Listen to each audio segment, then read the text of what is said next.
पुराना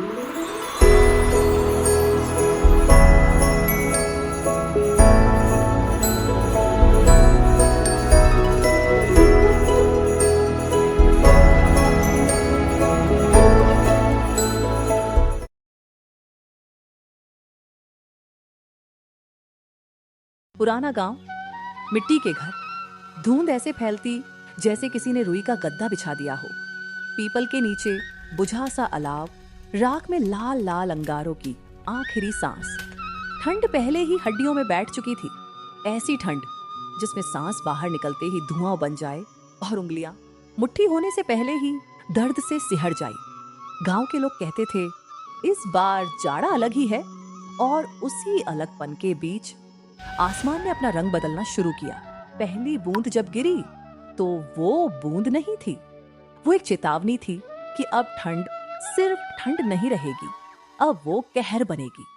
चौराहा, हीरालाल चाचा की छोटी चाय दुकान, टीन की छत पर बारिश की मार, अलाव पास में लेकिन लकड़ी भीग रही। चाचा कांपते हाथों से कुल्हड़ भरते हैं। अरे बाप रे, ये बारिश भी जाड़े में, अब तो आग भी कांपेगी। चाचा की चाय हमेशा गर्म होती थी, पर उस दिन गर्म चाय भी हाथों की ठिठुरन नहीं जीत पा रही थी। उसी वक्त किशन आया, कंधे पर गमछा, सिर पर पुरानी टोपी और आंखों में चिंता। चाचा, 2 दिन से बादल हट ही नहीं रहे, खेत तक जाना मुश्किल है। घर में बैठो तो लगता है काम छूट रहा, बाहर निकलो तो लगता है शरीर छूट जाएगा। ये लाइन किशन की नहीं थी, ये लाइन उस पूरे गांव की थी, क्योंकि बारिश ने रास्ते नहीं भिगोए थे, बारिश ने हिम्मत भिगो दी थी। ले गरम कुल्हड़ पकड़ और सुन, जब मौसम जिद पर उतरता है तो आदमी को भी जिद सीखनी पड़ती है। मिट्टी का घर, भीतर अंधेरा, दीवारों पर सीलन, कोने में दादी फूलमती बैठी, कंबल ओढ़े, पास में मुनिया। बारिश सिर्फ बाहर नहीं थी, वो अंदर भी घुस आई थी। छत पर टपकता और हर टप के साथ घर की गर्मी कम होती जाती। दादी, छत रो रही है क्या? छत रोती नहीं बिटिया, छत बस बताती है कि वो भी बूढ़ी हो गई। गरीबी में सबसे पहले छत बूढ़ी होती है और सबसे बाद में आदमी। दादी हाथ आगे करती हैं, पानी की बूंद हथेली पर गिरती है। उस बूंद में दादी की उम्र भी थी और गांव की हालत भी। किशन अंदर आया, भीगा हुआ। उसने छत की तरफ देखा और बिना बोले समझ गया, अगर ये बारिश एक दिन और चली तो घर की मिट्टी भी थक जाएगी। दादी, मैं कल सुबह ही चढ़कर पुआल ठीक कर दूंगा। पहले तू अपने हाथ सूखा, ये हाथ खेत के हैं, ये हाथ घर के नहीं। रात दिन बारिश तेज, हवा सीटी मारती। मुनिया को ठंड लगकर बुखार, दादी की खांसी बढ़ती। ठंड जब ज्यादा हो जाती है तो शरीर पहले बोलना बंद करता है और फिर बीमारी बोलने लगती है। मुनिया की माथे की गर्मी, दादी की खांसी, ये दोनों गांव के लिए आने वाली मुसीबत की घंटी थी। किशन भागा शंभू वैद्य के घर। रास्ते में पानी घुटनों तक और ठंड ऐसी कि सांस भी सुई जैसी चुभे। वैद्य जी, मुनिया का बुखार उतर नहीं रहा, दादी की खांसी भी बढ़ गई। चल, अभी जाड़े की बारिश मजाक नहीं करती। बुखार दवा से उतरता है, पर डर आदमी के अंदर से उतरना चाहिए। बारिश थमी नहीं, खेत दूर दूर तक पानी, मेड़ टूटी। किशन का खेत उसकी रोटी था, पर उस दिन खेत रोटी नहीं था, खेत एक बड़ा सा आईना था जिसमें बेबस आदमी दिख रहा था। मेड़ कट गई, पानी सीधा अंदर जा रहा। किशन, घर चल, अभी खेत से लड़ोगे तो खुद हार जाओगे। प्रकृति से लड़ाई नहीं होती, समझौता होता है। पर समझौता भी तभी होता है जब दोनों तरफ कुछ बचा हो। किशन के घर में जो कुछ बचा था वो था गोदाम में रखा गेहूं, और छप्पर की टप टप सीधे उसी कुछ पर गिर रही थी। रात, बिजली चमकती, एक तेज हवा का झोंका, छप्पर का हिस्सा उखड़ जाता है, अंदर अनाज के बोरे दिखते हैं। वो रात गांव की सबसे भारी रात थी, क्योंकि उस रात सिर्फ बारिश नहीं गिरी, उस रात उम्मीद भी टपकी। दादी चौंकती हैं, मुनिया डरकर चिपक जाती है। किशन भैया, छत गिर जाएगी क्या? नहीं, मैं हूं ना।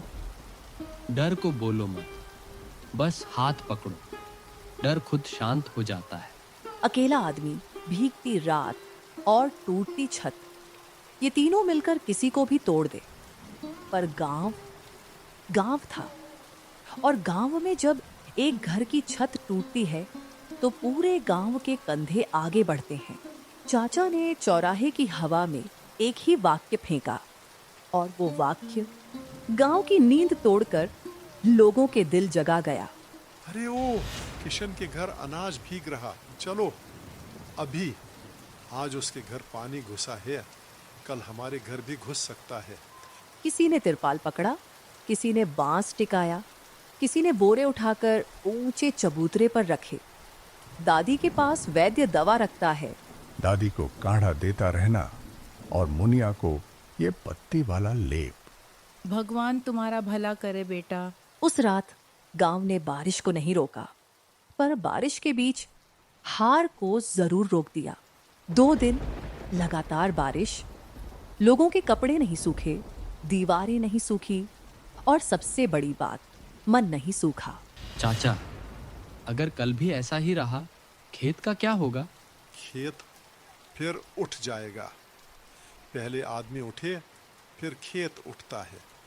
जिंदगी में सबसे जरूरी चीज गर्म कपड़ा नहीं, गर्म लोग होते हैं। मुनिया धीरे धीरे उठकर बाहर आती है। बुखार कम, भैया, आज मैं ठीक हूँ। कल वाली डरावनी आवाज अब नहीं आ रही। बच्चों के ठीक होने की खबर कभी कभी धूप से पहले आती है।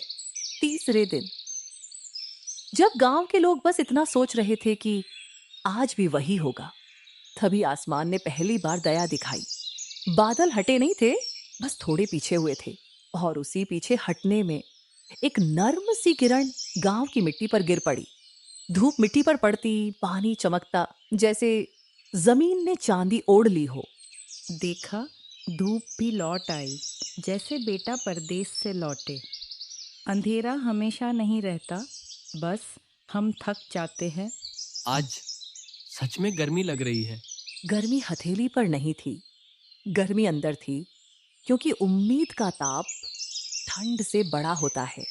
बारिश चली गई, पर वो अपने साथ एक बात छोड़ गई कि गांव की असली ताकत खेत नहीं, गांव की असली ताकत एक दूसरे का हाथ है। अब बोल, ठंड ने क्या बिगाड़ लिया? ठंड ने हमें सिखा दिया कि अकेला आदमी जल्दी टूटता है, और गांव देर से। जब सब साथ हों तो मुसीबत भी छोटी लगती है। और याद रखना, अनाज भीग जाए तो सूख जाता है, पर रिश्ते भीग जाए तो चमक जाते हैं। और उस दिन जब धूप ने गांव की मिट्टी को छुआ, हर घर ने एक साथ लंबी सांस ली, मानो मौसम ने सच में उनकी दुआ सुन ली हो।